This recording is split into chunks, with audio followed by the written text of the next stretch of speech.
The trip started in San Diego, and a friend from England came over, and I had arranged motorcycles for both of us. And we planned to travel across the United States and go north into Canada, come back across Canada, and we did most of that. And the unfortunate aspect of that trip was that as he was a guest, my guest, and I arranged for the whole thing, provided him a motorcycle and all. I let him set the itinerary. He did a pretty good job. We saw a lot of very interesting things. But, sometimes you spend too much time with somebody. Get a little too close when you have to sleep next to them in a tent every night, and so on, and hospitals, not hospitals, hotels, and so on. And we got to, oh shit, I don't remember where it was, but we were in somewhere in Canada near the border, coming back across Canada, going west. And we came to this place where they had this massive waterfall. And you had to hike a mile up to the waterfall, and I didn't want to do it. I didn't want to hike a mile, when it's getting dark, and just to go sit in the dark and hear the water.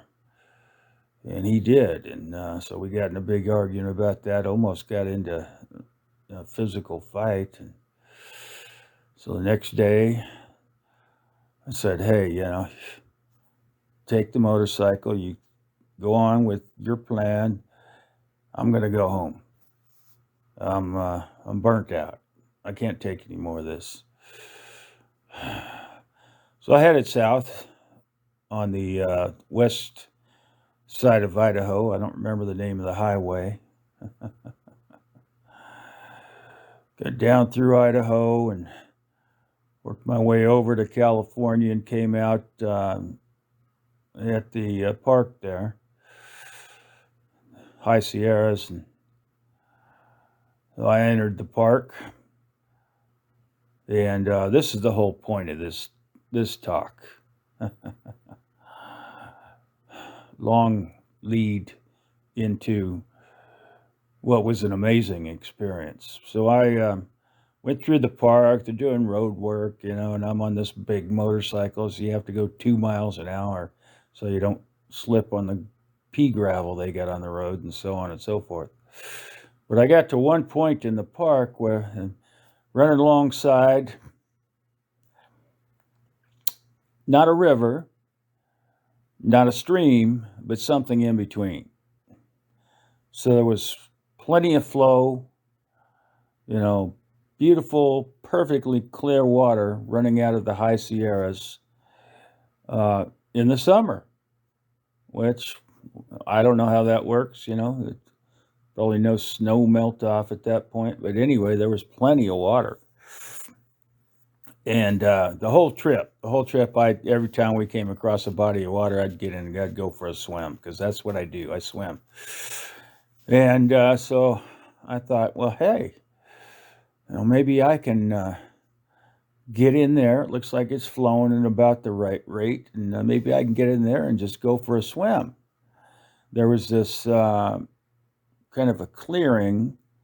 There was a fallen tree on the south side of this pool. And I guess there was something like 20 feet wide by 80 feet long, something like that. And I thought, well, let's see if I can get in there and just keep a constant swim rate and just go for a swim upstream. And so I did. Put on my Speedo and put on my goggles and got in, and it was pretty cool, but not freezing. And so I'm in there. It's a forest. we're surrounded with forest. Got my motorcycle parked on the side of the road. Basically, no cars coming by at all. It was almost silence. It was almost like being out in the wilderness. Well, I guess it is the wilderness. And so I'm swimming upstream, and I managed to find the right pace, so I can stay in the middle of that space, in the middle of the forest, and just go for a long swim. I hadn't been for a long swim for a long time. And so I'm swimming along, breathing. You tilt your head and you take a breath and you swim. You tilt your head and take a breath. And one time when I tilted my head, I saw something moving at the side of the pool, just up ahead. And so I lifted my head and did some head up swimming, and right there on the edge of the pool, there was a brown bear. And the brown bear was looking at me.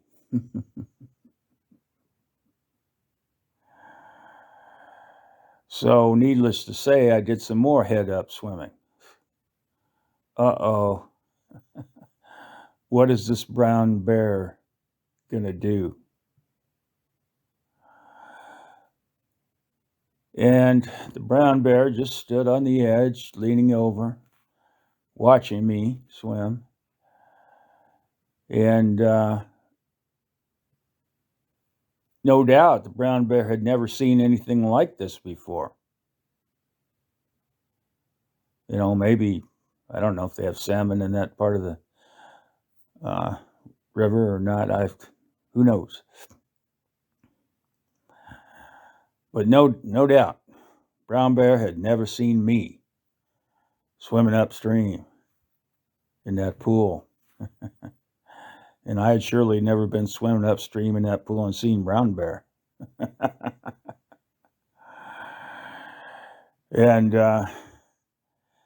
I thought about, just stopping swimming and getting swept downstream and hoping for the best, hoping the bear didn't jump in and come after me.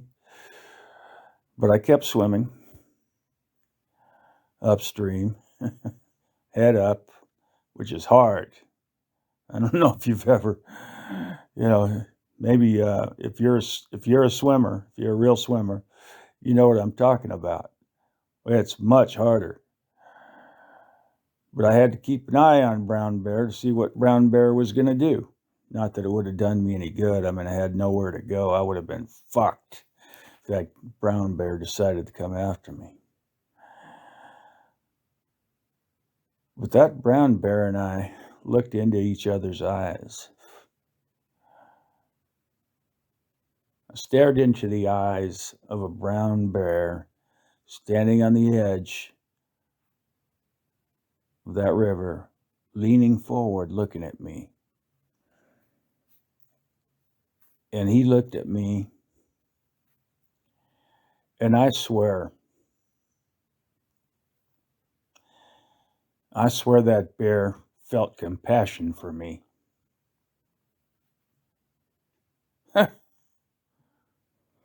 It's been, I think it's been 12 years.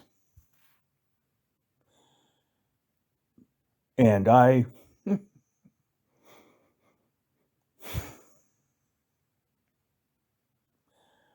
remember it like it was this morning.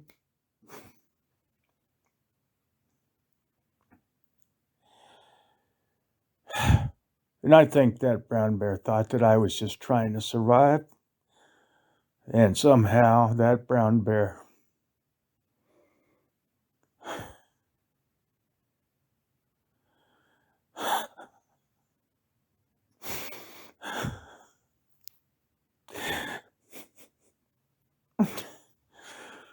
could relate.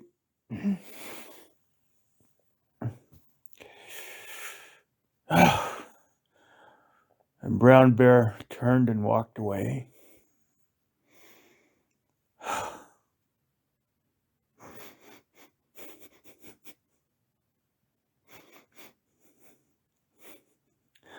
Does life get any better than that?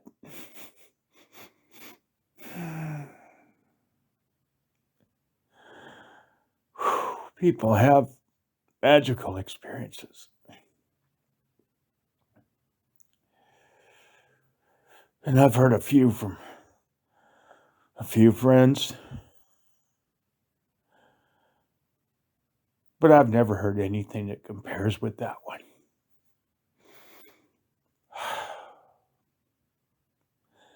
I have the best experience that I know exists. Thank you, Brown Bear.